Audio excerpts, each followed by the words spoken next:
अस्सलामु अलैकुम वरहमतुल्लाहि वबरकातुहू।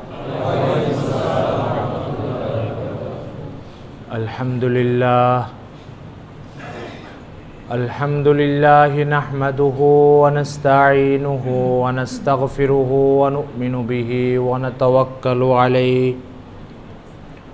व नऊज़ु बिल्लाहि मिन शुरूरि अनफुसिना व मिन सय्यिआति अमालिना। मन यहदिहिल्लाहु फला मुदिल्ल लहु व मन युद्लिलहु फला हादिय लहु व नशहदु अल्ला इलाहा इल्लल्लाहु वहदहु ला शरीक लहु व नशहदु अन्न सय्यिदना वसनदना व हबीबना व कुर्रत अयुनिना मुहम्मद सल्लल्लाहु तआला अलैहि व अला आलिहि व अस्हाबिहि व बारक वसल्लम तस्लीमन कसीरा। अम्मा बादु फ़क़द क़ाल अल्लाहु तबारक व तआला हुवल्लज़ी अंशअकुम व जअल लकुमुस्समअ वल अबसार वल अफ़इदा क़लीलन मा तशकुरून। व क़ाल रसूलुल्लाहि सल्लल्लाहु अलैहि वसल्लम लखलूफु फमिस्साइमि अत्यबु इंदल्लाहि मिन रिहिल मिस्क औ कमा क़ाल अलैहि सलातु वस्सलाम। महान अल्लाह ताआलार बड़ अनुग्रह करुणा, तिनि मेहरबानी करे आमादेरके रमजानेर मतो बरकत, मागफिरात, करुणा, जहन्नाम থেকে मुक्ति এত বৈশিষ্ট্য দ্বারা সমৃদ্ধ একটি মাসে আবার প্রবেশের সুযোগ করে দিয়েছেন। এজন্য আল্লাহ পাকের শুকর আদায় করি আলহামদুলিল্লাহ। কোরআন মজিদের সূরা মুলকের একটা আয়াত আর আল্লাহ রাসূলের একটি হাদিস আমরা তেলাওয়াত করেছি। আল্লাহ পাক যদি মেহেরবানি করেন এবং তৌফিক দান করেন তাহলে আমরা এই আয়াত ও হাদিসের উপর আজকে আলোচনা করব ইনশাআল্লাহ। मोहतरम हाजिरिन, उलामा इकराम रमजानेर लक्ष्य उद्देश्य सम्पर्के शत शत पृष्ठा आलोचना करेছেন। रमजानेर लक्ष्य उद्देश्येर उपरे खंडेर उपरे खंड बई पुस्तक लिखेছেন। সেই বই পুস্তকের সারাংশ দুই চারটা কথা আজকে আমরা আলোচনা করব। আল্লাহ পাক আমাদেরকে শোনার মানার তৌফিক দান করেন। প্রথমে একটা উদাহরণ বলি, উদাহরণটা একটু মনোযোগের সাথে শুনেন। আমার কোনো একটা প্রয়োজনে আপনার পকেটের কলমটা ব্যবহার করা দরকার। আপনার পকেটে একটা কলম আছে, এই কলমটা আমি ব্যবহার করব। আমার আকস্মিক 2-4 মিনিটের জন্য কোথাও একটু লিখতে হবে অথবা একটা সিগনেচার করতে হবে। এখন এই কলমটা আপনার থেকে নেওয়ার 3টা পন্থা আছে। একটা পন্থা হচ্ছে যে আপনার থেকে নেওয়া মানে কলমটা থেকে উপকৃত হওয়ার 3টা পন্থার একটা পন্থা হচ্ছে আমি নিজে একটা কলম বানাবো, বানায় তারপরে আমি উপকৃত হব। কিন্তু এখানে কলম বানানোর মতো কোনো ব্যবস্থা নেই, ফ্যাক্টরি নেই, উপকরণ নেই। বাধ্য হয়ে তখন আপনার কাছে আমাকে যেতে হবে। এটা দ্বিতীয় পন্থা। আপনার কাছে যখন বলবো যে ভাই কলমটা আমাকে দেন, তো আপনি বলবেন আমি তো চলে যাব, আপনাকে আমি কলম দিলে আমি পরে কলম কীভাবে পাবো। তো দ্বিতীয় পন্থা হচ্ছে ঠিক আছে আপনার কলমের দাম 10 টাকা, আমি 10 টাকা দিলাম, আমাকে কলমটা মালিক বানাই দেন। এটা একটা রাস্তা আছে। কিন্তু আপনি যদি বলেন না আমি কলম বিক্রি করব না, আমি এখানে আছি, আপনি লেখে আমাকে দেন, তাহলে তৃতীয় যে রাস্তাটা, সেই রাস্তাটা হচ্ছে আমি 2 মিনিটের জন্য কলমটা নিয়ে লিখে আপনাকে দিয়ে দিব। তাহলে কলম থেকে উপকৃত হওয়ার 3টা রাস্তা। একটা রাস্তা হচ্ছে কলম বানিয়ে তারপরে উপকৃত হওয়া। দ্বিতীয় রাস্তা হচ্ছে কারো কাছ থেকে কেউ বানিয়েছে, তৈরি করেছে, তাকে তার পারিশ্রমিক দিয়ে কলমটা নিয়ে নেওয়া, নিজে মালিক হয়ে যাওয়া। তৃতীয় রাস্তা হচ্ছে যে কলমটা আপনার থেকে আমি 2 মিনিট নিলাম, নিয়ে কাজ শেষ করে আপনাকে কলমটা দিয়ে দিলাম। এই যে 3 নম্বর রাস্তাটা, যে কলম আমি ব্যবহার করে আপনাকে দিয়ে দিলাম, সেখানে প্রথম 2 রাস্তাতে কলমের মালিক আমি, তৃতীয় রাস্তাতে কলমের মালিক আপনি। আমাকে 2 মিনিটের জন্য ব্যবহার করতে দিয়েছে। এখন আপনার পূর্ণ স্বাধীনতা আছে যে আপনি আমাকে শর্ত আরোপ করতে পারেন, দেখো 2 মিনিটের বেশি লেখা যাবে না, কারণ আমি চলে যাব। এই শর্ত আপনি আরোপ করতে পারেন যে শুধু সিগনেচার করবা, এর বেশি কিছু লিখতে পারবা না, কারণ কালি নেই। এই শর্ত আপনি আরোপ করতে পারেন আমার উপরে যে দেখো এই কলম দিয়ে খুব জোরে চাপ দিয়ে লেখা যাবে না, তাহলে নিব ভেঙে যাবে, আস্তে আস্তে লিখতে হবে, চাপ না দিয়ে লিখতে হবে। প্রথম 2টো রাস্তাতে আপনার শর্ত আরোপের সুযোগ নেই, কারণ কলমের মালিকই আপনি কি শর্ত করবেন। তৃতীয় রাস্তাতে আপনার যে কোনো ধরনের 10টা 20টা 50টা শর্ত করার সুযোগ আছে, কারণ কলমের মালিক আমি না আপনি। তো যে মালিক সে শর্ত করার সুযোগ আছে তার জন্য। এই কথাটা যদি আমরা বুঝে যাই, পুরা ইসলাম বুঝে যাব, পুরা ইসলাম আমরা বুঝে যাব যদি এই কথাটা বুঝে যাই যে একটা অবস্থা হচ্ছে কলমের আমি নিজে তৈরি করে ব্যবহার করব, আর দ্বিতীয় রাস্তা হচ্ছে আমি তৈরি করতে পারবো না, কিন্তু একজন তৈরি করেছে, তাকে পারিশ্রমিক দিয়ে তার কলমটা আমি নিজে নিয়ে নিব। এই 2 রাস্তাতে আমি স্বাধীন, আমি যেভাবে ইচ্ছা কলম ব্যবহার করতে পারি, আপনার কোনো শর্ত আরোপের সুযোগ নেই, কারণ মালিকই আমি। তৃতীয় রাস্তা, মালিক আপনি, আমাকে সাময়িক 2 মিনিটের জন্য ব্যবহার করতে দিয়েছেন। এখানে আপনি 2টো 4টা 5টা শর্ত করতে পারেন, এই সুযোগ আপনার আছে। প্রত্যেক সমাজ ও সভ্যতাতে এই শর্তটা স্বীকৃত, এবং করলে এটা মানতে হবে, তারপরে আপনি কলম ব্যবহারের সুযোগ পাবেন। আল্লাহ তাআলা সূরা মুলকের এই আয়াত যেটা আমরা আজকে পড়েছি, এখানে আল্লাহ তাআলা বলছেন হুয়াল্লাযী আনশাআকুম, তোমাদেরকে আল্লাহ পাক সৃষ্টি করেছেন, তৈরি করেছেন। হুয়াল্লাযী আনশাআকুম, আল্লাহ পাক তোমাদেরকে সৃষ্টি করেছেন, তৈরি করেছেন। তো প্রথমে বলে দিয়েছেন তোমার স্রষ্টা তুমি নাও। প্রথমে বলে দিয়েছেন তুমি তোমার অঙ্গ প্রত্যঙ্গের রূপ দান করা, এই স্ট্রাকচারকে সাজানো, তোমার দেহকে পরিপাটি করা, এই কাজটা তুমি করো না, আনশাআকুম, আল্লাহ করেছেন এটা। ওয়াজআলা লাকুমুস সামা, মেজর যে অঙ্গ প্রত্যঙ্গগুলো তোমার নজরে আসে তার ভিতরে একটা কান, যেটা প্রতি মিনিটে তুমি এটার মুখাপেক্ষে বলে এটা আল্লাহ তাআলা সেট করেছেন। ওয়াজআলা লাকুমুস সামা ওয়াল আবসার, তোমার চোখ, এর সেটিংয়ের কাজটা তুমি করো নাই। তোমার এই চোখটা কোথায় সেট হবে আর কিভাবে সেট হলে তুমি দেখতে পাবে, এটা আল্লাহ পাক করেছেন, তুমি করো নাই। ওয়াজআলা লাকুমুস সামা ওয়াল আবসারা ওয়াল আফিদা, তোমার ভিতরে যে হার্ট আছে, যেটা প্রতিনিয়ত রক্ত নিঃশ্বাস ছাড়ছে, এই হার্টের কাজটা এটার সেটিংয়ের কাজ আল্লাহ পাক করেছেন, তোমাকে দিলে তুমি এটা পারবে না। ওয়াজআলা লাকুমুস সামা ওয়াল আবসারা ওয়াল আফিদা কালিলাম মা তাশকুরুন। তো আশ্চর্যের বিষয় হচ্ছে এগুলো আল্লাহ পাক দিয়েছেন, দেওয়ার পরে এগুলোর ব্যাপারে যে শর্ত আরোপ করেছেন আল্লাহ পাক, সেই শর্তগুলো তোমরা মানতে চাও না। দেহ ব্যবহার করো, কিন্তু দেহের সাথেও প্রয়োগকৃত শর্তগুলো তোমরা মানতে চাও না। কি বুঝাতে চাইলেন আল্লাহ তাআলা? আল্লাহ তাআলা বুঝাতে চাইলেন তুমি যে দেহটা 50, 60, 70 বছর ব্যবহার করছো, এই দেহটার ব্যাপারে একটা গুরুত্বপূর্ণ কথা তোমাকে স্মরণ রাখতে হবে। প্রথম কথা হচ্ছে এই দেহ নির্মাণের যোগ্যতা তোমার নাই, এই দেহ তুমি নির্মাণ করো না। তাহলে কে করেছেন? বলে আল্লাহ করেছেন। বলে আল্লাহ করেছেন, তাহলে কি তুমি এটার মালিক? বলে মালিক হলে তো এই দেহের পূর্ণ 100 কোটি টাকা আল্লাহকে দিয়ে তারপরে মালিক হতে হবে। তুমি তো ভিটা বাড়ি বিক্রি করলে একটা চোখের দাম দিতে পারবে না, দেহের দাম কোত্থেকে দিবা?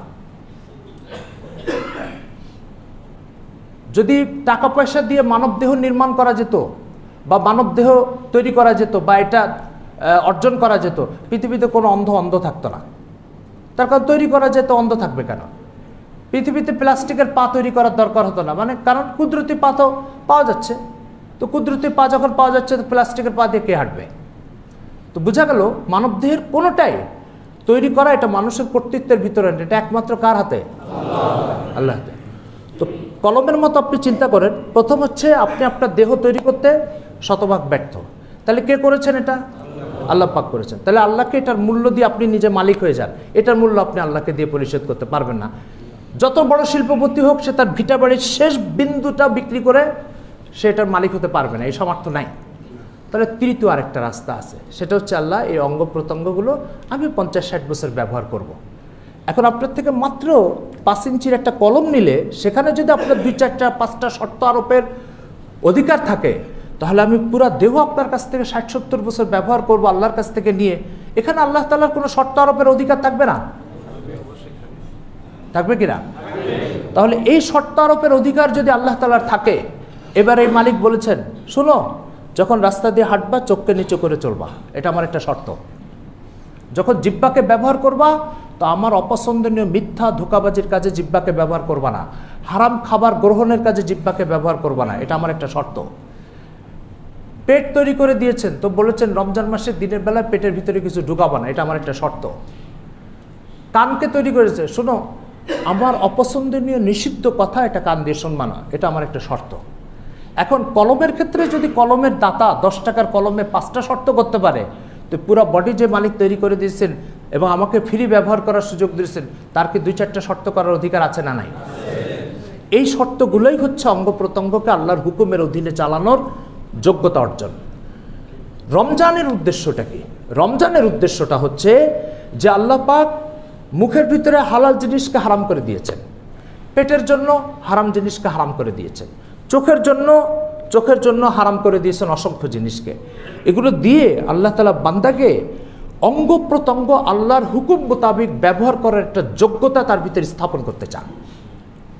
যে অঙ্গ প্রত্যঙ্গ তোমাকে আমি যেটা দিয়েছি, এই অঙ্গ প্রত্যঙ্গগুলো কোনটাকে কিভাবে আল্লাহর হুকুম মোতাবিক ব্যবহার করবে, টোটাল এক কথায় তোমার বডিটাকে আল্লাহর গোলামির মধ্যে কিভাবে তুমি অভ্যস্ত করবে, এটার একটা প্রশিক্ষণ দরকার। এই প্রশিক্ষণটা তোমাকে নিতে হবে রমজান থেকে, আর ওই প্রশিক্ষণের উপরে চলতে হবে তোমাকে 11 মাস। তো রমজানের একটা উদ্দেশ্য ওলামা ইকরাম লিখেছেন যে রমজানের একটা উদ্দেশ্য হচ্ছে দেহের প্রত্যেকটা অঙ্গকে আল্লাহ তাআলার গোলামির উপরে চালানোর যে সিস্টেম ও পদ্ধতি, এই সিস্টেম ও পদ্ধতির যোগ্যতা নিজের মধ্যে স্থাপন করা, এটা হচ্ছে রমজানের উদ্দেশ্য। মোহতারাম হাজরিন, তাহলে আপনাকে রমজানে আপনার চোখ কিভাবে আল্লাহর হুকুম মোতাবিক চালাতে হবে, আপনার জিহ্বাকে কিভাবে আল্লাহর হুকুম মোতাবিক চালাতে হবে, আপনার হাতকে কিভাবে আল্লাহর হুকুম মোতাবিক চালাতে হবে, পাকে কিভাবে আল্লাহর হুকুম মোতাবিক চালাতে হবে, এই চালানোর যে যোগ্যতাটা, এই যোগ্যতাটা অর্জন করতে হবে রমজানে, আর এটার উপরে চলতে হবে 11 মাস। এখন যদি আপনি রমজানে প্রশিক্ষণের টাইমে এটার উপরে চলতে না পারেন, তাহলে 11 মাস প্রশ্রয় আসেন আপনি চলতে পারবেন। প্রশ্রয় আসা, আপনি কখনো সেনাবাহিনীর কোনো প্রশিক্ষণের জায়গায় যদি যাই দেখেন, দেখবেন বড় করে লেখা আছে যে কঠোর পরিশ্রম সহজ জীবন। কি লেখা? পরিশ্রম যদি কঠোর হয় তাহলে জীবন সহজ হয়ে যায়, আর পরিশ্রম যদি কঠোর না হয় তাহলে জীবন সহজ হয় না, জীবন কঠিন হয়ে যায়। তো রমজানে যখন আপনার প্রশিক্ষণটা, অর্থাৎ গুনাহ ছাড়া অঙ্গ প্রত্যঙ্গকে আল্লাহর গোলামির মধ্যে আটকিয়ে রাখা, অঙ্গ প্রত্যঙ্গকে শয়তানের গোলামির থেকে বের করে নিয়ে আসা, অঙ্গ প্রত্যঙ্গকে নিজের প্রবৃত্তি মতো ব্যবহার করতে না করা, এই জিনিসগুলোর প্রশিক্ষণ যখন অনেক কঠিন হবে, মজবুত হবে, তখন বাকি 11 মাস আপনার এই অঙ্গ প্রত্যঙ্গগুলোকে আল্লাহ তাআলার গোলামির মধ্যে চালানো সহজ হবে। আল্লাহ তাআলা যে এটাকে আপনাকে সাময়িক ব্যবহার করতে দিয়েছেন, এর আলামত কি? এর আলামত অনেকগুলি আছে। প্রথম আলামত হচ্ছে আপনি চাইছেন 100 বছর হায়াত পেতে, আল্লাহ চাইছেন 50 বছর। তো আল্লাহ যেদিন চাইবে সেদিন আপনাকে চলে যেতে হবে। আপনি 100 বছর মনে করেন না 150 বছর মনে করেন। আমি কিছুদিন আগে মাইকেল জ্যাকসনের উপর একটা আর্টিকেল পড়েছিলাম আরবিতে। সে আর্টিকেলে লিখছে যে মাইকেল জ্যাকসন বিভিন্ন সময় মন্তব্য করত, আমি 150 বছরের হায়াত চাই। 150 বছরের হায়াত চাওয়ার জন্য সে কী করেছে? দুনিয়াবি উপায় উপকরণকে তার পাশে এমনভাবে সেট করেছে, যেমন তার 25 বছর বয়সের পর থেকে নন স্টপ 12 জন ডাক্তার তাকে 24 ঘন্টা বিশেষজ্ঞ ডাক্তার তার শরীর পর্যবেক্ষণ করত। সে একটা ফোঁটা পানি খাবে, সেটা আগে পরীক্ষা হতো। সে একটা ফল খাবে, সে ফলটা আগে পরীক্ষা হবে। সে একটা খাবার খাবে, সে খাবারটা আগে পরীক্ষা হবে। সে যে বিছানায় শুতো, বেডে শুতো, সে বোর্ড রিমোট দিয়ে উঁচু করা যেত, নিচু করা যেত, এদিক ঘুরানো যেত, এদিক ঘুরানো যেত, গদিকে উঁচু করানো যেত, গদিকে নিচু করানো যেত। এইভাবে নন স্টপ সে মানে একটা পরীক্ষা নিরীক্ষা পর্যবেক্ষণের মধ্যে দিয়ে জীবন পার করেছে। 12 জন ডাক্তার সর্বক্ষণ তাকে পর্যবেক্ষণ করত। এইভাবে সে জীবন পার করেছে। 2009 সালে আপনার লস অ্যাঞ্জেলেসে একটা গানের অনুষ্ঠানে গান গাওয়ার সময় বুকের ভিতরে ব্যথা অনুভব করছে। তখন তার বয়স মাত্র 50 বছর। ব্যথা অনুভব করার পরে তাকে হসপিটালে নিয়ে যাওয়া হলো। বড় বড় হার্টের ডাক্তার আসলো, 12 জন তো রিজার্ভ আছেই। এরপরে বড় বড় সমস্ত ডাক্তাররা আসলো, এসে তার পরীক্ষা নিরীক্ষা করলো, বলে চলে গেছে। গানের স্টেজ থেকে হসপিটালে নেওয়ার পথে চলে গেছে, ঠিক আছে। আশা পোষণ করেছিল 150 বছরের হায়াত, পৃথিবীর সবচেয়ে বিলাসবহুল আপনার চিকিৎসা সামগ্রী এবং বিলাসবহুল জীবনযাত্রার উপায় উপকরণ এবং সবচেয়ে দক্ষ ডাক্তারদের একটা টিমকে 24 ঘন্টা সে সাথে রেখেছে এবং জীবনের প্রত্যেকটা বস্তু গ্রহণ করার সময় পরীক্ষা নিরীক্ষা সব কিছু করে তারপরে গ্রহণ করেছে। আমি আর্টিকেলে পড়লাম যে মাত্র 50 বছর বুকে ব্যথা হওয়ার মাত্র 5-7 মিনিটের ভিতরে সে দুনিয়া থেকে চলে গেছে। কি হলো এই উপায় উপকরণ? বোঝা গেল দুনিয়াবী এই সমস্ত উপায় উপকরণের হাতে, দুনিয়াবী এই সমস্ত উপায় উপকরণের অনুগত আল্লাহ তাআলা নন, বরং আল্লাহ তাআলার সিদ্ধান্তের সামনে এই উপায় উপকরণগুলো অনুগত। আল্লাহ যা দিবেন উপায় উপকরণগুলো সে অনুযায়ী কাজ করবে। এই জন্য বুখারী মুসলিমের সহিহ হাদিসে আল্লাহ রাসূল বলেছেন, কোনো ওষুধ যখন কোনো বান্দা খায় তো ওষুধ আল্লাহ তাআলার কাছে প্রশ্ন করে, আল্লাহ আমি কি এর জন্য কাজ করব না কাজ করব না? তো আল্লাহ তাআলা যদি ওষুধকে বলে হ্যাঁ কাজ করো, তাহলে ওষুধের সে সুস্থ হবে। আর যদি আল্লাহ তাআলা বললেন না না না তুমি তোমার কার্যকারিতাকে স্থগিত রাখো, তখন ওই ওষুধ স্থগিত হয়ে যায়। তখন হাজার ওষুধ খায়, ডাক্তারের পরে ডাক্তার পাল্টাতে থাকে, হসপিটালের পরে হসপিটাল পাল্টাতে থাকে, বাংলাদেশের স্কয়ার থেকে সিঙ্গাপুরের মাউন্ট এলিজাবেথে চলে যায়, তবু ওষুধ কাজ করে না। অবশেষে যেখানে বাঁচার জন্য গেছিল সেখান থেকে মরে ফিরে আসছে।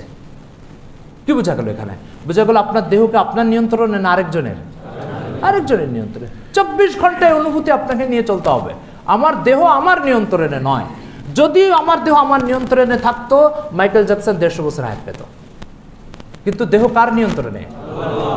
আর এই সমস্ত উপায় উপকরণ আর অত্যাধুনিক চিকিৎসা ব্যবস্থা এগুলো সব আল্লাহর হুকুমের অনুগত। আল্লাহ হুকুম দিলে কাজ করবে না তো বা করবে না। এই জন্য মোহতারাম হাজিরিন, এই দেহ আপনার নয়, এই দেহ আমার নয়, এই দেহ একজন মালিকের। এবার এই দেহ কিভাবে চালাতে হবে এই ব্যাপারে তার কোনো দিক নির্দেশনা দেওয়ার অধিকার আছে না নাই? শতভাগ আছে। আমি 2 মিনিটের জন্য একটা কলম ব্যবহার করবো, ওই 2 মিনিট আপনি দুটো শর্ত আরোপ করার অধিকার রাখেন। তাহলে আমি 60 বছরের জন্য এত মূল্যবান দেহ ব্যবহার করবো, এর উপরে আল্লাহ তাআলা শর্ত আরোপের অধিকার থাকবে না কেন? এই শর্তগুলো হচ্ছে, আপনি রোজার সময় লজ্জাস্থান ব্যবহার করতে পারবেন না, আপনি রোজার সময় জিহ্বাতে কিছু দিতে পারবেন না, আপনি রোজার সময় চোখকে নিয়ন্ত্রণ করতে হবে, আপনি রোজার সময় এটাকে নিয়ন্ত্রণ করতে হবে, আপনি রোজার সময় কানকে নিয়ন্ত্রণ করতে পারবেন। এই কথাগুলোকে এক হাদিসে আল্লাহ রাসূল এইভাবে সুন্দর করে গুছিয়ে বলেছেন, মাল্লাম ইয়াতা কাউলা যুর ওয়াল আমালা বিহি ফালাইসা লিল্লাহি হাজাতুন ইয়াতাআসি তুআমা ওয়াশ শারাবা। কোনো ব্যক্তি রোজা রাখলো, মিথ্যা কথা ছাড়লো না, জিহ্বাকে মিথ্যা কথার মধ্যে ঘুরে বেড়ালো। কোনো ব্যক্তি রোজা রাখলো, ধোঁকাবাজির ভিতরে সময় পার করলো। কোনো ব্যক্তি রোজা রাখলো, চোখ দিয়ে হারাম জিনিস দেখতে থাকলো।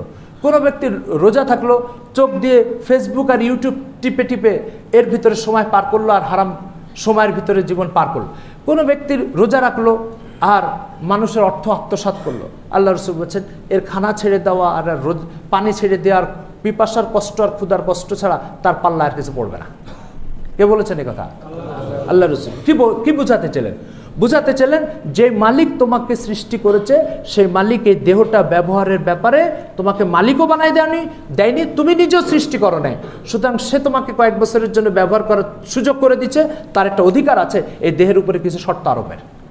সেই অধিকারের ভিত্তিতে তিনি বলেছেন, রমজান মাসে এই কাজগুলো তোমার এই ফর্মালিটি মেনটেন করে চলবা, তোমার দেহটাকে এইভাবে ব্যবহার করবা, তাহলে 11 মাস আল্লাহর গোলামির ভিতরে প্রত্যেকটা অঙ্গ প্রত্যঙ্গকে ব্যবহার করার একটা যোগ্যতা তোমার মধ্যে অর্জন হবে। আর ওই যোগ্যতাটা অর্জন করতে হবে রমজান থেকে, যোগ্যতাটা দক্ষতাটা ব্যবহার করতে হবে 11 মাস। সুতরাং রমজান মাসে যে যোগ্যতা আপনাকে অর্জন করতে হবে, সেই যোগ্যতাটা যদি আপনি না বুঝেন আমাকে কোথায় যেতে হবে, আমাকে কোন যোগ্যতা অর্জন করতে হবে, কোন দক্ষতা অর্জন করতে হবে। একজন আমার পরিচিত লোক পুলিশের চাকরি পেয়েছে, তো রাজশাহী সারদাতে সে ট্রেনিং দিতে গেছে। তো ট্রেনিং দেওয়ার পরে মাঝে মধ্যে আমাকে ফোনে কথা বলে। তো আমি বললাম যে কি প্রশিক্ষণ কেমন হয়? বললো হুজুর, চোর আর অপরাধীকে দৌড়ায় ধরার যে প্রশিক্ষণটা দেওয়া হয় আমাদেরকে, ওই প্রশিক্ষণ আসলে, ওই প্রশিক্ষণ দিলে কারোর গায়ে 1 ইঞ্চি পরিমাণ চর্বি থাকবে না। সে আমাকে শোনাচ্ছে। প্রশিক্ষণ শিখতে হবে 1 বছরের সারদাতে, প্রয়োগ করতে হবে পুরো সার্ভিস লাইফে। যত অপরাধী ধরার সেখানে এই দক্ষতাটাকে কাজে লাগাতে হবে। তো শিখতে হবে আমাকে রমজানে চোখ কিভাবে নিয়ন্ত্রণ করতে হয়, শিখতে হবে আমাকে রমজানে হারাম জিনিস থেকে জিহ্বাকে কিভাবে বাঁচাতে হয়, শিখতে হবে আমাকে রমজানে যে কানকে কিভাবে আল্লাহর নিষিদ্ধ কথা থেকে বাঁচাতে হয়, শিখতে হবে আমাকে রমজানে লজ্জাস্থানকে কিভাবে হারাম জিনিস থেকে বাঁচাতে হয়। এগুলো শিখতে হবে রমজানে, প্রয়োগ করতে হবে আমাকে কয় মাস? 11 মাস। তো মোহতারাম হাজিরের, এটা হচ্ছে রোজার উদ্দেশ্য। এই উদ্দেশ্য যদি আপনার ভিতরে আসে, আপনার রমজান সফল।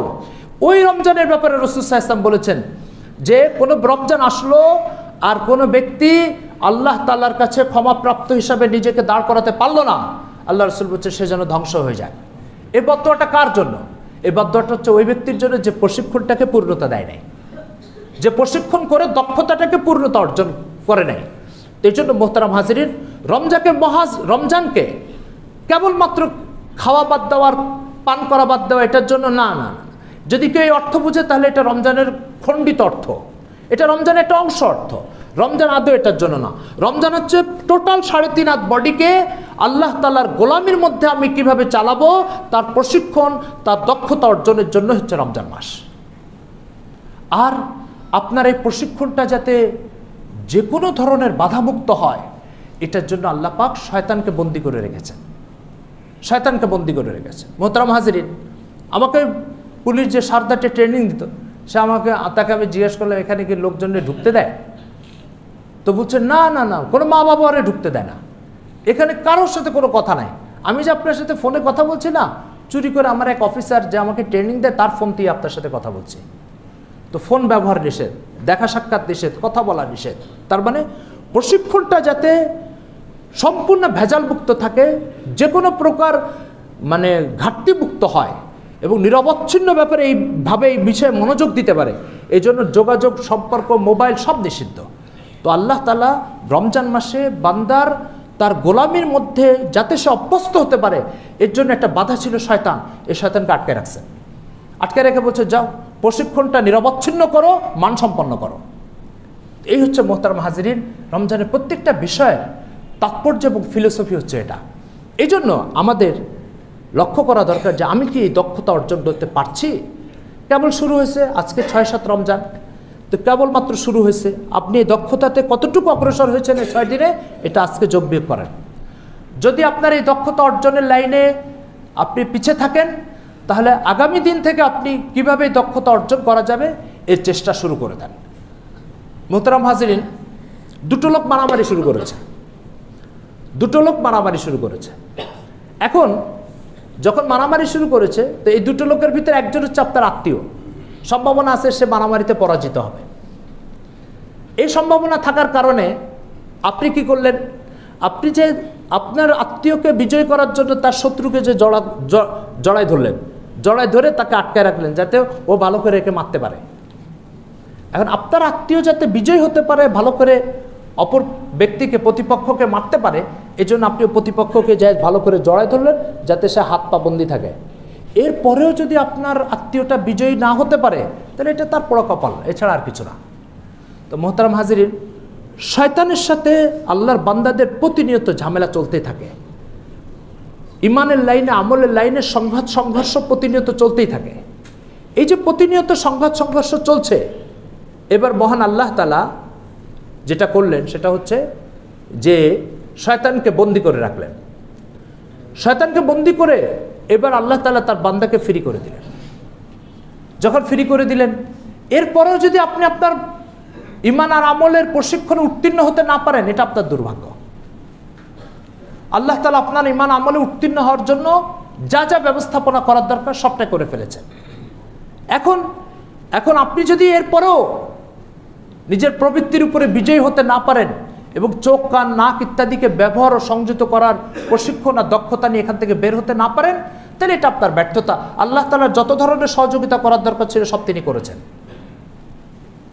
তো এই জন্য মোহতারাম হাজিরিন, এই বিষয়টা বোঝা দরকার যে রমজান কিসের জন্য? রমজান হচ্ছে আল্লাহ তাআলার গোলামির উপরে 11 মাস চলার প্রশিক্ষণ আর দক্ষতা নেওয়ার জন্য। মোহতারাম হাজিরিন, আপনারা একটু খেয়াল করে দেখবেন, একজন ব্যক্তি রাস্তায় খুব ব্যাপকভাবে গাড়ি চালাচ্ছে, তো খুব সফলতা দক্ষতার সাথে গাড়ি চালাচ্ছে। তো যখন সে সফলতা দক্ষতার সাথে গাড়ি চালাবে, তো এই গাড়ি চালানোর জন্য তার প্রশিক্ষণটা অত্যন্ত সুন্দর ছিল। প্রশিক্ষণ সুন্দর হয়েছে, তো গাড়ি চালানোর ভিতরে দক্ষতা এসেছে। প্রশিক্ষণ দিতে হয় একটা মাঠে, আর গাড়ি চালাতে হয় সড়কে। তো ঠিক আপনাকে প্রশিক্ষণ দিতে হবে রমজানে, আর এই প্রশিক্ষণটাকে কাজে লাগাতে হবে 11 মাস অফিস আদালতে, ঘরে দুয়ারে, রাস্তায়, বন্ধুবান্ধবের আড্ডায়, মসজিদের বাইরে সব জায়গায় দক্ষতাকে কাজে লাগাতে হবে। তো প্রশিক্ষণের জন্য একটা নির্ধারিত টাইম থাকে, সীমিত কিছুদিন সেটা দিতে হয়, আর কাজে লাগাতে হয় মৌত পর্যন্ত।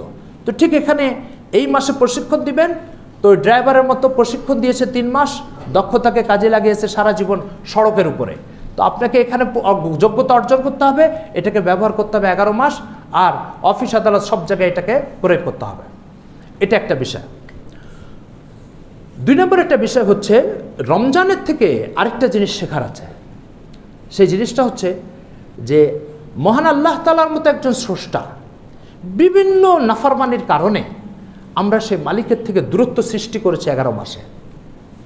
দূরত্ব সৃষ্টি করতে করতে এমন একটা পর্যায়ে চলে এসেছি যে মামুলি 2 টাকার জন্য আল্লাহর একটা হুকুমকে জবাই করে ফেলি। ছোট একটা স্বার্থের কারণে আল্লাহ তাআলার বড় বড় হুকুমকে আমরা দাফন করে ফেলি।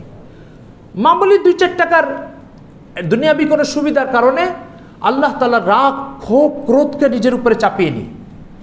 এই যে দূরত্ব আল্লাহ তাআলার থেকে সৃষ্টি হয়েছে, রমজানের একটা অন্যতম উদ্দেশ্য হচ্ছে আল্লাহ তাআলার থেকে দূরত্বকে খতম করে তার কাছে চলে যাওয়া। বিষয়টা আপনি এইভাবে বুঝতে পারেন, এই যে 2টো পিলার, এই পিলারের ভিতরে একটাকে মনে করেন আপনি দুনিয়া ও দুনিয়াবি কাজকর্ম এবং দুনিয়ার মানুষ, আরেকটা পিলারকে আপনি মনে করতে পারেন আল্লাহ তাআলার সন্তুষ্টির জায়গা। এখন আমাদের অবস্থা হচ্ছে যে আমরা 11 মাস চলতে দুনিয়া ও দুনিয়াবি কাজকর্ম এবং দুনিয়ার মানুষের কাছে চলে এসছে।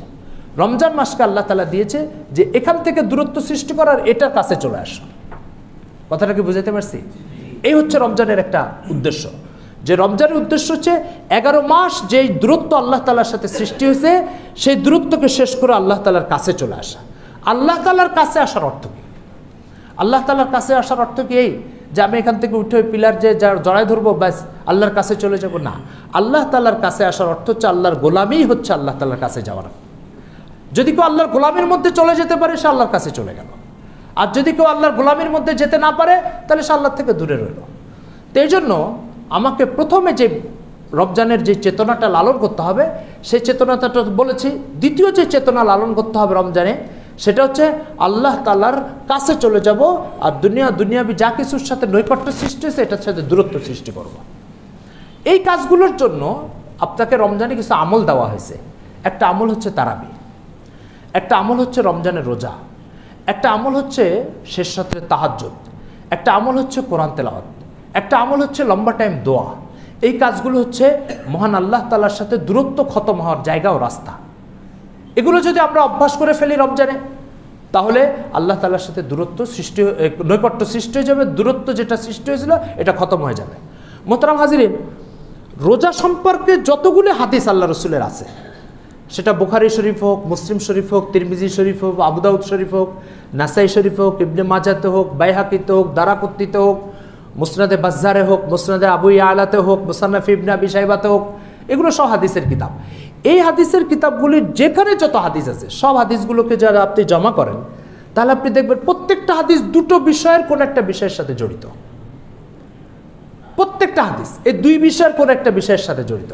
একটা বিষয় হচ্ছে যে আল্লাহ তাআলা বলছেন যে এই আমল করলে পিছনের গুনাহ মাফ, এই আমল করলে পিছনের গুনাহ মাফ। যেমন আল্লাহ রাসূল বলছেন বুখারী মুসলিমের সহিহ হাদিস, মান সামা রমাযানা ঈমানান ওয়া ইহতিসাবা গুফিরা লাহু মা তাকাদ্দামা মিন যামবি। যে রমজানের রোজাকে তার হক আদায় করে রাখবে, আল্লাহ পাক তার পিছনের সব গুনাহ মাফ করে দিবেন। এক হাদিসে আছে মান কামা রমাযানা ঈমানান ওয়া ইহতিসাবা গুফিরা লাহু মা তাকাদ্দামা মিন যামবি। যে রাতে রমজানে তারাবি পড়বে, তার পিছনের গুনাহ মাফ হয়ে যাবে। এক হাদিসে আসছে রাসূল সাল্লাল্লাহু আলাইহি ওয়াসাল্লাম বলেছেন মান কামা লাইলাতুল কদরি ঈমানান ওয়া ইহতিসাবা গুফিরা লাহু মা তাকাদ্দামা মিন যামবি। যে শবে কদরে ইবাদত করবে, আল্লাহর সামনে দাঁড়িয়ে দাঁড়িয়ে তার পিছনের সব গুনাহ মাফ হয়ে যাবে।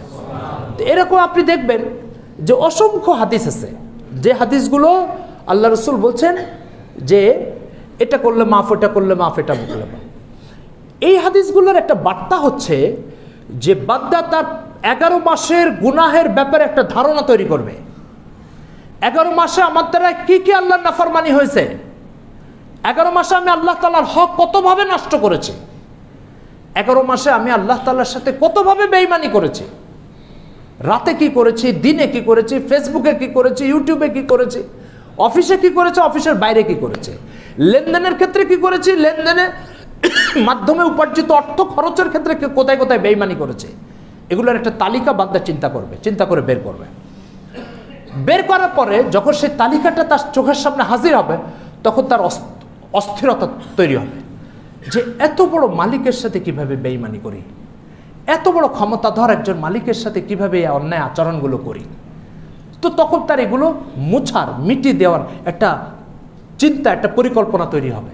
আর ওই পরিকল্পনা যখন তৈরি হবে, তখনই আপনার রোজার প্রতি আন্তরিকতা সৃষ্টি হবে। ওই পরিকল্পনা যখন তৈরি হবে, তখন আপনার তাহাজ্জুদের গুরুত্ব বেড়ে যাবে। ওই পরিকল্পনা যখন তৈরি হবে, তখন আপনার তারাবির গুরুত্ব বেড়ে যাবে। কেন? আমি এক একটা সেজদা দিব, আমার এক এক বছরের গুনাহ মাফ হতে থাকবে। আমি এক একটা সেজদা দিব, আমার উপার্জন সংক্রান্ত গুনাহগুলো মাফ হবে। আমি এক একটা সেজদা দিব, ইবাদত সংক্রান্ত নাফরমানিগুলো মাফ হয়ে যাবে। তো আমাদের 11 বছরের গুনাহের তালিকা স্মরণ করার একটা তাকিদ আল্লাহ রাসূল আমাদেরকে দিচ্ছেন।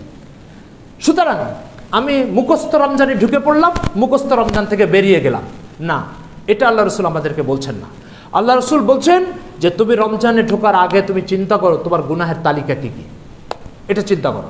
মোহতারাম হাজিরিন, এই জন্য ইমাম গাযালী রাহমাতুল্লাহ আলাইহি তার ইহয়া উলুমুদ্দিনের ভিতরে লিখছেন, জান্নাতি মানুষের, জান্নাতে যে যাবে, যাকে আল্লাহ পাক জান্নাতের ঠিকানা করে দিবেন, তার একটা অপরিহার্য পরিচয় হচ্ছে সে ব্যক্তি প্রতিদিন কিছু না কিছু টাইম তার গুনাহের ব্যাপারে চিন্তা করবে। আমাদের আজকে কি কি নাফরমানি হয়েছে, আমাদের আজকে কি কি বেঈমানি হয়েছে। তো প্রতিদিন আমি করতে পারলাম না, 11 মাসের ব্যাপারে রমজানের এই চিন্তাটা করব, সেটাও যদি না করতে পারি, তাহলে জান্নাতি মানুষের পরিচয়টা কিভাবে আসবে আমার ভিতরে। মোহতারাম হাজিরিন, আমি বিষয়টা যৌক্তিক, কেন ইমাম গাযালী রাহমাতুল্লাহ আলাইহি এটাকে যৌক্তিক বলেছেন, মানে এটাকে এইভাবে যৌক্তিকভাবে উপস্থাপন করেছেন, একটা উদাহরণ বলি। রুগী দুই ধরনের। এক ধরনের রুগী যে টের পেয়েছে যে আমার ভিতরে রোগ আছে, নিশ্চিত হয়েছে আমাকে ক্যান্সার আক্রান্ত হয়েছে আমি, তাহলে সে তো ক্যান্সারের ডাক্তার খুঁজতে যাবে আর তার কাছে দৌড়াদৌড়ি শুরু করে দেবে। কিন্তু কোনো রুগী যদি এমন হয় যে জানেই না তার ক্যান্সার হয়েছে, এই অনুভূতিই নাই তার ক্যান্সার হয়েছে, সেও নিজেকে সুস্থ মানুষ মনে করছে, এ কি কখনো ডাক্তারের কাছে যাবে? তো যে ব্যক্তি মনে করবে 11 মাসে আমার গুনাহের পাহাড় এত বড় হয়েছে, লম্বা হয়েছে, তাহলে এই ব্যক্তি নিশ্চিতভাবে ডাক্তারের কাছে যাবে, গুনাহ মাপের জন্য দৌড়াদৌড়ি করবে। আর যে ব্যক্তির এই চেতনাই নেই যে আমি 11 মাস কি ধরনের বেঈমানি করেছি আর এই মালিকের কি ধরনের হক নষ্ট করেছে, এই চেতনায় যার নলেজে নাই, যার অবগতির মধ্যে নাই, সে ডাক্তারের কাছে, সে কেন তারাবির কাছে যাবে, সেখানে রোজাকে মানসম্পন্ন রোজা বানানোর চেষ্টা করবে, সেখানেও তাহাজ্জুদের সময় চোখের পানি ঝরাতে যাবে। তাহাজ্জুদের সময় চোখের পানি তো ঝরাতে যাবে ওই ব্যক্তি যার নজরের সামনে তার গুনাহের তালিকা স্পষ্ট বিদ্যমান।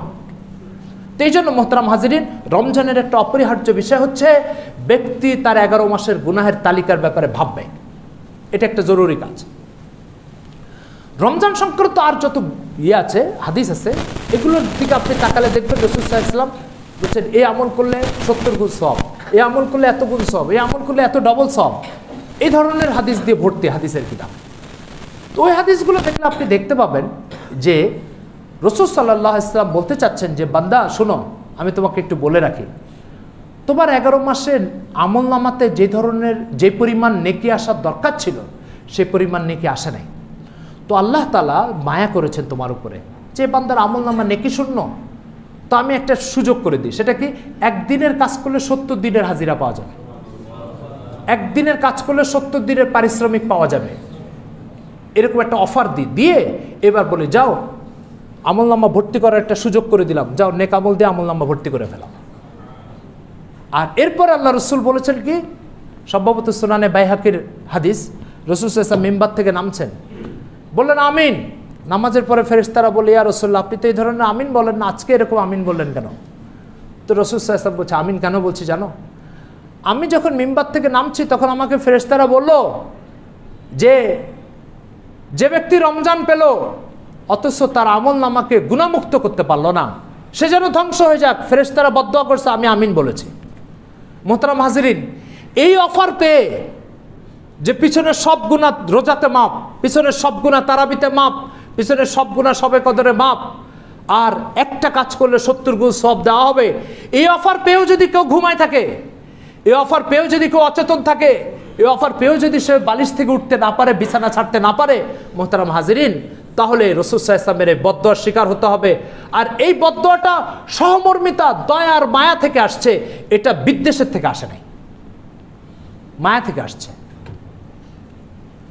আমার কাছে যখন বাড্ডা এলাকার বিভিন্ন লোক উত্তরাধিকারের মাসলা মাসাইল নিতে যায়, তখন অনেক বাবা এসে আমাকে বলে, হুজুর আমার অন্যান্য ছেলেরা তো যথেষ্ট সম্পদশালী, আমার অমুক ছেলেটা আর্থিকভাবে খুবই দুর্বল, আমি তাকে একটু বেশি সম্পদ দিয়ে যেতে চাই, তো এটা কি শরীয়তে জায়েজ আছে? আচ্ছা, এই যে বেশি সম্পদ দিয়ে যেতে চাই ছেলেকে, এটা বাবার কি মায়ের থেকে না বিদ্বেষ থেকে? মায়ের থেকে। তো রাসূল সাল্লাল্লাহু আলাইহি ওয়াসাল্লাম আল্লাহর কাছ থেকে রমজানকে নিয়ে এসে বান্দাকে, আমাকে দিয়ে, আপনাকে দিয়ে বলছে, শুনো 11 মাস ও তো এত আমল করে গেল, ও তো এত আমল করে গেল, ও তো এত আমল করে গেল, তুমি তো তোমার আমল নামাকে খালি করে ফেলেছো। তো আমি আল্লাহর কাছ থেকে একটা কথা বলে এসেছি, আল্লাহ আমার এই উম্মত যদি এই আমলটা করে, তো আপনি তাকে 70 দিনের পারিশ্রম একদিনের মধ্যে দিয়ে দিন। তো তুমি যদি তারপরেও নিতে না পারো, তো আল্লাহ রসুলের আবেগ অনুভূতিকে অবমূল্যায়ন করা হলো, আল্লাহ রসুলের মায়া মমতাকে তুচ্ছ তাচ্ছিল্য করা হলো। এই জন্য আল্লাহ রসুল কষ্টের চোটে বলেছেন, যে এই সুযোগ পেয়ে গ্রহণ করলো না, সে যেন ধ্বংস হয়ে যাক। এই জন্য মোহতারাম হাজিরিন, আসি আমরা এই হাদিসের আলোকে নিজেকে নিজের রমজানটাকে সাজাই, এটাকে পরিপাটি করি, এটাকে সুন্দর করে সুসজ্জিত করার চেষ্টা করি। কিভাবে সুসজ্জিত করি? তো এটা তো আমরা এর আগে জুমাতে বলেছি, আজকে আবার নতুন করে স্মরণ করাই দিই। সেটা হচ্ছে প্রতিদিন কিছু নির্ধারিত আমল, এটা তো আপনাকে আমাকে করতেই হবে। দিনের রোজা, রাতের তারাবি, এটা তো করতেই হবে। এর বাইরে একটা কাজ, প্রতিদিন কিছু টাইম কোরআন তেলাওয়াত করি, প্রতিদিন কিছু টাইম কোরআন তেলাওয়াত করি। যে মাসে কোরআন নাজিল হয়েছে, সে মাসে যদি আপনার কোরআনের সাথে সম্পর্ক না হয়, তাহলে যে মাসে নাজিল হয়নি সে মাসে আপনি কোরআনের সাথে সম্পর্ক করতে পারবেন না। মোহতারাম হাজিরিন, ডিসেম্বর মাসে দেখবেন অসংখ্য বাড়িতে পতাকা উড়ায়, দেখছেন আপনারা? কেন? ডিসেম্বর মাসে বাংলাদেশের জন্ম হয়েছে, এই কারণে। তো যে মাসে বাংলাদেশের জন্ম হয়েছে, সে মাসে সবাই অন্তত পতাকা উড়ায়, বাংলাদেশের প্রতি মহব্বত, ভালোবাসা প্রকাশ করে। তো যে মাসে কোরআন নাজিল হয়েছে, আপনি সে মাসেও যদি কোরআনের সাথে একটা সম্পর্ক গড়তে না পারেন, তাহলে বাকি 11 মাস আপনি পারবেন, এটা চিন্তা করা যায় না। যে মাসে শয়তানকে বন্দী করে রাখা হয়েছে যাতে আপনি কোরআনের সাথে সম্পর্ক তৈরি করতে পারেন, সে মাসে আপনি কোরআনের সাথে সম্পর্ক তৈরি করতে পারেননি। ফলে যে মাসে শয়তানকে ছেড়ে দেওয়া হবে, সেই মাসে আপনি কোরআনের সাথে সম্পর্ক করবেন, এটা ভাবা যায় না। যে মাসে আল্লাহ তাআলা একটা আয়াত তেলাওয়াত করলে 70টা আয়াতের সওয়াব দান করবেন বলে ওয়াদা করেছেন, সে মাসে যদি আপনি কোরআনের সাথে সম্পর্ক করতে না পারেন, তাহলে যে মাসে একটা আয়াত পড়লে 1 আয়াতের সওয়াব পাওয়া যাবে, সেই মাসে আপনি সম্পর্ক করবেন, এটা ভাবা যায় না। তো এই জন্য মোহতারাম হাজিরিন, এত বহুমুখী অফার আল্লাহ তার রসুলের পক্ষ থেকে থাকার পরেও যদি আমরা এগুলো গ্রহণ না করি, তাহলে এটা আমাদের রমজানকে আমরা শেষ করলাম, পরিণতি একদিন আমি আপনি দেখতে পাবো, সেটা 2 দিন আগে হোক আর 2 দিন পরে হোক। মোহতারাম হাজিরিন, এই জন্য রমজানের একটা গুরুত্বপূর্ণ কাজ হচ্ছে রমজানে কোরআনের সাথে সম্পর্ক তৈরি করে। আপনি ঠিক করে নেন, আমি দৈনিক 1 পারা পড়ব, এই 1 পারা শেষ না হলে আপনি দিন শেষ হতে দিবেন না, এটা একটা কাজ করেন। যারা কোরআন পড়তে পারেন না, তারা যদি আমাদের কোরআন শেখার ব্যবস্থা থেকে ফায়দা নিতে চান, তাহলে সেটাও কোরআন তেলাওয়াতের সওয়াব হিসাবে গণ্য হবে ইনশাআল্লাহ। আল্লাহ তাআলা কত বড় মেহেরবান, বলছে যে বেঁধে বেঁধে পড়ে তাকে ডবল সওয়াব দিবেন আল্লাহ। কোরআন যে বেঁধে বেঁধে পড়ে, ভালো চালু করে পড়তে পারে না, তাকে আল্লাহ কত দিবেন? ডবল সওয়াব দিবেন। তো এই ডবল সওয়াবের অফার কি জন্য দেওয়া হয়েছে? যাতে আপনি বেঁধে বেঁধে পড়ার চেষ্টা করেন আর শিখতে আসেন। তো এই জন্য মোহতারাম হাজিরিন, আমাদের এখানে 24 ঘন্টা ব্যবস্থাপনা আছে, 3 জন শিক্ষক এখানে এখন কাজ করছে। আপনি এর থেকে উপকৃত হওয়ার চেষ্টা করেন। আল্লাহর নাজিলকৃত কোরআন মানব জাতির জন্য পাঠানো শ্রেষ্ঠতম নিয়ামত।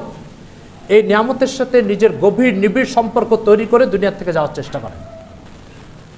2 নম্বর কাজ যেটা, সেটা হচ্ছে প্রতিদিন অন্তত 4 রাকাত তাহাজ্জুদ পড়েন শেষ রাত্রে। সেহরির জন্য তো সবাই উঠি, তো আর 10-15 মিনিট আগে উঠে অজু করে 4 রাকাত নামাজ পড়েন। 5 মিনিটে 4 রাকাত নামাজ হয়ে যাবে। এরপর আপনি 5 মিনিট দোয়া করেন। আপনার হাত পেতে থাকা আল্লাহ তাআলার কাছে এটা আপনার মর্যাদাকে জমিন থেকে আসমানে উঠাই দিবে। হাদিস শরীফ আসছে, কোনো বান্দা যদি আল্লাহর কাছে হাত পেতে চোখের পানি ঝরায়, তো আল্লাহ ফেরেশতাকে ডেকে গর্ব করেন, আন্না লি আবদান ইয়ালামু আন্না লাহু রাব্বান ইয়াগফিরুজ যুনুবা। আমার বান্দা জেনে গেছে তার একজন মহান পরাক্রমশালী মালিক আছে, যে মালিকের কাছে হাত পাতলে তিনি তাকে মাফ করে দেন। এটা আমার বান্দা জেনে গেছে, তোমরা দেখো, সাক্ষী থাকো। তো এই জন্য মোহতারাম হাজিরিন, শেষ রাত্রে উঠে কমপক্ষে 5 মিনিট যদি আপনার জন্য ঘুমের চাপের কারণে সম্ভব না হয়, আর যদি ঘুম ত্যাগ করে পারেন, তাহলে তো আল্লাহর বান্দারা পুরা রমজান পুরা রাত হয় সেজদায় নয় দোয়ার মধ্যে কাটায় দেয়, সেই সৌভাগ্য আপনি অর্জন করতে পারেন। মোহতারাম হাজরিন, এই জন্য রমজান মাসের শেষ রাত্রে অন্তত কেউ যদি 4 রাকাত তাহাজ্জুদ পড়ে প্রতিদিন নন স্টপ কোনোদিন মিস যাবে না, ইনশাআল্লাহ বছরের মাঝেও আল্লাহ পাক তাকে তাহাজ্জুদ পড়ার তৌফিক দিবেন। তো এই জন্য রমজান মাসে তাহাজ্জুদ পড়ার চেষ্টা করি। এটা হচ্ছে 2 নম্বর আমল। 3 নম্বর আমল যেটা, প্রতিদিন কিছু টাইম জিকির করে, জিকিরের দ্বারায় অন্তরের ভিতরে আলো সৃষ্টি হয়। আলো সৃষ্টি হওয়ার অর্থ কি জানেন? একজন ব্যক্তি নামাজে দাঁড়ালো, নামাজে দাঁড়ানোর পরে হুজুর আর বলেন না, যেসব কথা নামাজের বাইরে মনে আসে না ওই সব কথা নামাজের মধ্যে মনে আসে। এই অভিযোগ আমরা করি কি করি না? এটার অর্থ কি জানেন? এটার অর্থ হচ্ছে নামাজ একটা আলো। এই ঘরের ভিতরে কি আছে অন্ধকার থাকলে আপনি বুঝবেন না। আপনি লাইট দিয়ে আলো বাড়ান, তাহলে এখানে পিলার আছে, ওখানে জানলা আছে, এখানে ফ্যান আছে, ওখানে টিউবলাইট আছে, এখানে রশি আছে, এগুলো সব আপনার নজরে ভেসে উঠবে। তো নামাজ হচ্ছে একটা লাইটের মতো। যখন নামাজে আপনি দাঁড়ান তো দিলের ভিতরে লাইট মারা হয়, তো দিলের ভিতরে সারাদিন কি দিয়ে ঘুরঘুর করে এগুলো সব ওই লাইটে দেখা যায়, ওগুলো ভেসে উঠে। তাহলে কি হলো, আমার দিলের ভিতরে আল্লাহর বাদে আল্লাহ নাই, আর বাকি সব আছে। নামাজের ভিতরে লাইট মারলে এগুলো বোঝা যায়। যখন আপনি জিকির করবেন খুব ধ্যানমগ্ন হয়ে আল্লাহ তাআলার কথা স্মরণ করুন, লা ইলাহা ইল্লাল্লাহ, এই উপরে নিচে যা দেখছে এগুলো সব আল্লাহর সৃষ্টি, আর এগুলোর একমাত্র স্রষ্টা হচ্ছে আল্লাহ, তিনি ছাড়া আর কেউ নেই। এই অনুভূতি নিয়ে আপনি যখন প্রতিনিয়ত আধা ঘন্টা জিকির করবেন, তখন আপনার দিলের ভিতরে আপনি দেখবেন সৃষ্টি এগুলো সব বেড়ে যাচ্ছে। এই অর্থ, বিত্ত, ক্ষমতা, গাড়ি বাড়ি এগুলো সব বেড়ে যাচ্ছে, আর একমাত্র সারা দুনিয়ার মালিক আল্লাহর নাম বসে যাচ্ছে।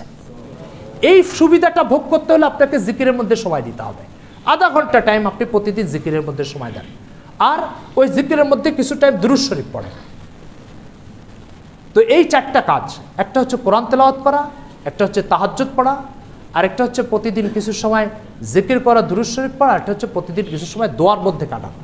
এই 4টা কাজ করেন, আপনার রমজান সমৃদ্ধ হবে না, আপনি নিজেও জীবনে সমৃদ্ধ হয়ে যাবেন, আপনার আখিরাত সমৃদ্ধ হবে, আপনার দুনিয়া সমৃদ্ধ হবে, আল্লাহ তাআলার পাক্কা সচ্চা খাঁটি বান্দা হয়ে আপনি দুনিয়া থেকে যেতে পারবেন।